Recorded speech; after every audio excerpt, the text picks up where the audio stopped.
Hello and welcome back to the channel. जब से JEE mains 2025 का रिजल्ट अनाउंस हुआ है, बच्चों के पास उनका खुद का सीआरआर रैंक है और परसेंटाइल उनको पता चल गया है कि कितना परसेंटाइल उनका आया हुआ है। अब उस परसेंटाइल के हिसाब से बच्चों का ये डाउट है कि सर मुझे किस काउंसलिंग में बैठना चाहिए कि मुझे अलॉटमेंट आ जाए या मुझे कोई भी ब्रांच जो मेरी मनपसंद ब्रांच है वो मिल जाए। तो इस पर्टिकुलर वीडियो में मैं कंप्लीट इन्फॉर्मेशन देने वाली हूँ जिनकी भी 30 से 50 परसेंटाइल, 50 से 70, 70 से 90, 90 से 100 परसेंटाइल आया, उन बच्चों को किस काउंसलिंग में बैठना चाहिए जिससे आपका बेस्ट अलॉटमेंट आए। तो सबसे पहले आप कैसे चेक करोगे कि आपको कौन सा कॉलेज मिल सकता है किस काउंसलिंग के थ्रू। अगर आपकी लो परसेंटाइल आ गई अगर आप, तो आपको सबसे पहले अपनी काउंसलिंग स्ट्रेटेजी जो है बना के रखनी पड़ेगी अभी से, क्योंकि बहुत सारे बच्चे हैं। अभी क्या रिजल्ट आया, रिजल्ट आने के बाद यूट्यूब पे गए और काफ़ी सारे वीडियोस देख लिए कि उनके रैंक के हिसाब से क्या मिल सकता है क्या नहीं मिल सकता है। और खासकर वो बच्चे जिनकी लो परसेंटाइल आ गई है, जिनकी एकदम मतलब 30 से 40 परसेंटाइल आ गई है। तो अगर मैं बात करूँ काउंसलिंग स्ट्रेटेजी की, तो आपको अपने अपने काउंसलिंग स्ट्रेटेजी काफ़ी ज़्यादा सोच समझ के बनाना पड़ेगा, क्योंकि अभी अगर आपकी लो परसेंटाइल आ गई तो आपके अंदर आपका जोसा के अंदर जो है चांसेस बहुत कम है कि आपको एनआईटी, ट्रिपल आईटी या जीएफटीआई में कुछ मिल पाए।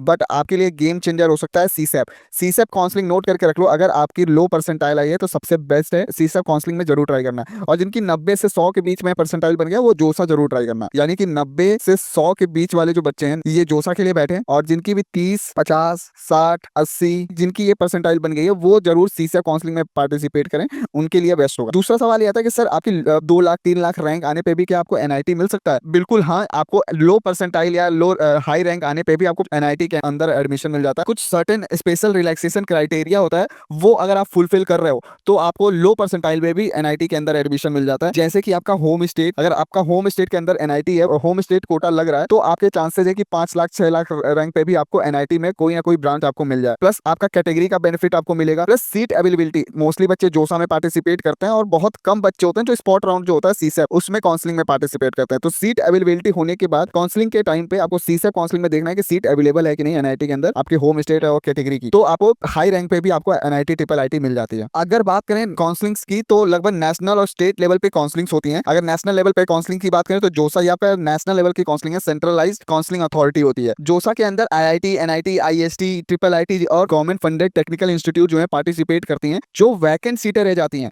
जब इनकी 5 राउंड की काउंसलिंग हो जाती है, 1 से 5 राउंड की काउंसलिंग कंप्लीट हो जाती है, उसके बाद भी वैकेंट सीटें रह जाती हैं जोसा में, उनके उस पे जो है सीसैप, सेंट्रल सीट एलोकेशन बोर्ड है, वो काउंसलिंग कराती है आपकी जोसा के बाद। आपके जेईई मेंस के रैंक के बेसिस पे ही होता है बेसिकली, बट आपके वैकेंट सीटों पे होता है। यहाँ गेम चेंजर होता है। अगर आपकी 70-80 परसेंटाइल बन गया, अगर आपकी कैटेगरी और होम स्टेट है, तो यहाँ पे आपको एनआईटी मिलने का चांसेस रहता है। और बहुत सारे बच्चे यहाँ डिसअपॉइंट हो जाते हैं जब भी उनका रैंक आ जाता है। अगर सपोज मान लीजिए 1 लाख 2 लाख या 3 लाख रैंक आ जाती है बच्चों के, तो वो सोचते हैं कि सर हमको एनआईटी, ट्रिपल आईटी, जीएफटीआई में से कुछ मिल सकता है कि नहीं। हम पिछले 7 साल से काउंसलिंग कर रहे हैं, 2 लाख 3 लाख रैंक पे भी बच्चों के एनआईटी, ट्रिपल आईटी दिलवाए हैं, तो बिल्कुल मिल जाता है। बस कुछ गलतियां जो होती हैं वो ध्यान में रखने वाली चीजें होती है कि आप वो गलतियां मत करना। जैसे चॉइस फिलिंग, बहुत सारे बच्चे हैं जो चॉइस फिलिंग में गलतियां कर देते हैं। इवन होम स्टेट कोटा आपको लग रहा है, उस अकॉर्डिंग से आपको चॉइस फिलिंग बनाना ये नहीं पता होता है। सीट कैटेगरी जो है आपका, जिस कैटेगरी में बिलोंग कर रहे हो, कैटेगरी अवेलेबल है कि नहीं, सीट मैट्रिक्स किस तरीके से काम करता है, पोर्टल एल्गोरिदम किस तरीके से काम करता है, इसका नॉलेज नहीं होता है। और जब चॉइस फिलिंग करने का टाइम आता है यहाँ पे, तो 2000 से ऑप्शंस अवेलेबल होता है, तो बच्चे जो है कंफ्यूज हो जाते हैं किसको ऊपर रखे किसको नीचे रखे,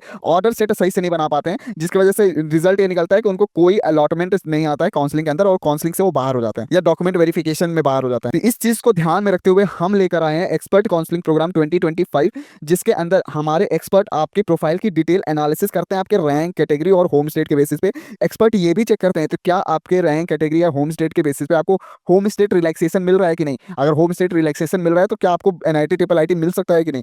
सेकंड, आपको आपकी रैंक, कैटेगरी, होम स्टेट के बेसिस पे आपकी डिटेल कॉलेज रिपोर्ट तैयार की जाती है, ताकि आपको पता चल सके कि आपको पॉसिबिलिटीज कहाँ है। आपके रैंक, कैटेगरी, होम स्टेट के बेसिस पे आपको कहाँ कहाँ कॉलेज मिल रहा है, जोसा के अंदर क्या मिल रहा है, सीसा के अंदर क्या मिल रहा है, एमपीडीटी के अंदर क्या मिल रहा है, एमपी की काउंसलिंग में, जैक दिल्ली के अंदर क्या मिल रहा है। तो लगभग सारी काउंसलिंग, नेशनल और स्टेट लेवल की काउंसलिंग मिलाकर आपको क्या पॉसिबिलिटीज है। आपको एक्सपर्ट गाइडेंस भी मिलता है कि अगर कोई भी डाउट है या कुछ भी पूछना है आपको, तो 1-to-1 सेशन के द्वारा आपके सारे डाउट्स को कैटर किया जाता है। फोर्थ, आपका चॉइस फिलिंग और सीट ऑर्डरिंग, ये सब कुछ हमारी टीम हैंडल करती है, हमारे एक्सपर्ट काउंसलर हैंडल करता है, आपका कोई हेडेक नहीं होता है। अगर आप एक्सपर्ट काउंसलिंग प्रोग्राम इनरोल करना चाहते हैं तो इस नंबर पे कॉल कर सकते हैं आप। ये वैसे इसकी फीस जो है 9,999 है, बट अभी के लिए हमने इसका फीस घटा के रखा हुआ है 6,499। तो अगर आपको इनरोल करना है, आप अफोर्ड कर सकते हो एक्सपर्ट काउंसलिंग प्रोग्राम, जिसमें हमारे एक्सपर्ट पूरी आपकी काउंसलिंग हैंडल करेंगे और आपको बेस्ट अलॉटमेंट जो है दिलाने की गारंटी देते हैं। 100% गारंटी देते हैं कि आपको बेस्ट अलॉटमेंट दिलाएंगे आपके रैंक, कैटेगरी, होम स्टेट के बेसिस पे। तो अगर आपको एक्सपर्ट काउंसलिंग में इनरोल होना है तो इस नंबर पे कॉल करिए और आप बोलिए कि मुझे एक्सपर्ट काउंसलिंग प्रोग्राम में इनरोल होना है, मुझे प्रोसेस बता दीजिए, तो वो आपको पूरा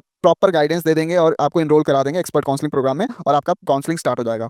आते हैं अपने टॉपिक पे वापस। तो नेशनल और स्टेट लेवल की काउंसलिंग होती है। नेशनल लेवल पे मैंने बता दिया जोस और सीसैप होती है, और स्टेट लेवल पे अगर बात करें तो मैंने जिस स्टेट से आप बिलोंग करते हो, क्योंकि ये वीडियो ऑल ओवर इंडिया के बच्चे देख रहे हैं, तो आप जिस स्टेट से बिलोंग करते हो आप एटलीस्ट उस स्टेट में काउंसलिंग में जरूर बैठो, क्योंकि वहां पे आपका होम स्टेट कोटा काम करेगा। तो अगर बात करूं आंध्र प्रदेश के अंदर, तो आंध्र प्रदेश के अंदर APSCHE करके काउंसलिंग होती है। आप उसके अंदर पार्टिसिपेट करोगे तो आपको गवर्नमेंट कॉलेज मिल जाएगा। खासकर वो बच्चे इन काउंसलिंग में पार्टिसिपेट करें जिनकी 30 से लेके 90 के बीच में परसेंटाइल बन गया। इन स्टेट काउंसलिंग में जरूर पार्टिसिपेट करो अपने स्टेट के अकॉर्डिंग। आप बिहार के हो तो बिहार काउंसलिंग में पार्टिसिपेट करो, दिल्ली में हो तो दिल्ली की काउंसलिंग में जरूर पार्टिसिपेट करो, गुजरात वाले गुजरात की काउंसलिंग में, और आप अदर काउंसलिंग में पार्टिसिपेट कर सकते हो, ठीक है। बट अगर आपको पॉसिबिलिटी रिपोर्ट चाहिए कि आपके सारे स्टेट काउंसलिंग की भी पॉसिबिलिटी मिल जाए, तो आप एक्सपर्ट काउंसलर से बात करके एक्सपर्ट काउंसलिंग प्रोग्राम में इनरोल कर सकते हो, जिससे हमारे एक्सपर्ट काउंसलर आपकी पॉसिबिलिटी रिपोर्ट बना देंगे किस स्टेट में आपको क्या पॉसिबिलिटीज है।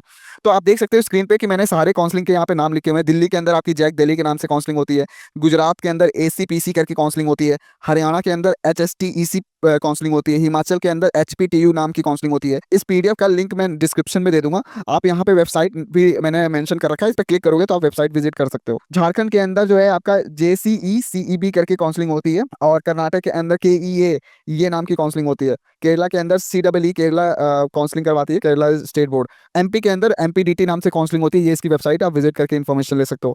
महाराष्ट्र के अंदर MSCT नाम से काउंसलिंग होती है, ओडिशा के अंदर OJE, पंजाब के अंदर PTU नाम की काउंसलिंग होती है, राजस्थान के अंदर रीप काउंसलिंग, तमिलनाडु के अंदर डॉट नाम से काउंसलिंग होती है, तेलंगाना के अंदर TSCHE नाम से काउंसलिंग होती है, यूपी के अंदर AKTU नाम से काउंसलिंग होती है। मोस्टली बच्चे AKTU की काउंसलिंग में बैठते हैं यूपी के। 10 लाख से 14 लाख, अगर आपकी लास्ट रैंक भी आ गई तो आप AKTU की काउंसलिंग में जरूर बैठ जाओ, यहाँ आपको कॉलेज मिल जाएगा। उत्तराखंड की काउंसलिंग होती है आपकी UKTU, और वेस्ट बंगाल की काउंसलिंग होती है WBJ। लगभग मैंने 20 काउंसलिंग के नाम दे दिए। जिस स्टेट से बिलोंग करते हो तो आप स्टेट काउंसलिंग में जरूर पार्टिसिपेट करो, अगर आपकी 30 से 90 परसेंटाइल के बीच में रैंक बनी है। अगर आपकी 90 से ऊपर परसेंटाइल बनी है तो आप जोसा या सीसा काउंसलिंग में पार्टिसिपेट कर सकते हो। आई होप आपको इस वीडियो में काफी ज्यादा क्लियरिटी मिला होगा। नेक्स्ट है होम रिलैक्सेशन क्राइटेरिया। जो भी आपका होम स्टेट है वहां के NIT, IIIT, GFTIs में आपको 50% का रिलैक्सेशन मिलता है। यहाँ पे देख सकते हो 50% का रिलैक्सेशन मिलता है। बट ध्यान देने वाली बात एक चीज और है, जोसा और सीसैप के अंदर NIT, GFTIs के अंदर ही आपको 50% का रिलैक्सेशन मिलता है। IIT के अंदर बिल्कुल होम स्टेट कोटा काम नहीं करता, NIT, IIIT और GFTIs के अंदर ही काम करता है। फिर आते हैं स्टेट लेवल की काउंसलिंग में जरूर पार्टिसिपेट करो, क्योंकि स्टेट लेवल काउंसलिंग में खासकर majority of seats reserve for state residents. जो भी होम स्टेट है उस स्टेट के गवर्नमेंट कॉलेजेस या प्राइवेट कॉलेजेस में आपका एडमिशन होने के हाई चांसेस हैं। तो डेफिनेटली अपने स्टेट काउंसलिंग में जरूर पार्टिसिपेट करना। तो आई होप इस वीडियो में काफी ज्यादा क्लैरिटी मिला होगा आपको। हर एक चीज मैंने कवर कर लिया कि अगर आपकी 30 परसेंटाइल से 90 परसेंटाइल या 100 परसेंटाइल आ गई तो आपको किस काउंसलिंग में पार्टिसिपेट करना चाहिए। अगर आप एक्सपर्ट काउंसलिंग प्रोग्राम इनरोल करना चाहते हो तो इस नंबर पर कॉल कर सकते हो। तो इस वीडियो में बस इतना ही, मिलते हैं आपसे अगले वीडियो में। Thank you so much for watching. जिनकी भी JEE मेंस का रिजल्ट आया उन बच्चों के साथ इस वीडियो को शेयर कर दीजिए, उनके लिए काफी बेनिफिशियल हो सकता है। अगर कुछ भी डाउट है या कोई भी टॉपिक कवर करवाना हो तो आप कमेंट सेक्शन में कमेंट कर सकते हो। नेक्स्ट वीडियो में उस टॉपिक के ऊपर बना दूंगा। तो मिलते हैं आपसे अगले वीडियो में, तब तक के लिए गुड बाय।